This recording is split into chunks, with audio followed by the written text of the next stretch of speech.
Visakha Guntur mayor పదవులు సహా పలు పురపాలికలు నగర పంచాయతీలో చైర్మన్ పదవులను తెలుగుదేశం కూటమి కైవసం చేసుకుంది.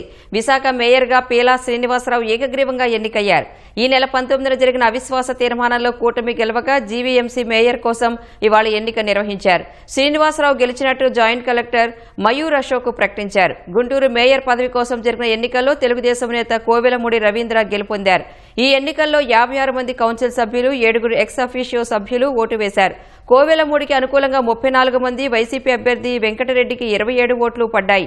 అనంతరం కోవెలమూడి రవీంద్ర గుంటూరు మేయర్గా ప్రమాణం చేశారు. కాకినాడ జిల్లా తుని పురపాలక చైర్పర్సన్గా నార్ల భువన సుందరి, వైస్ చైర్మన్గా ఆచంట సురేష్ ఎన్నికయ్యారు.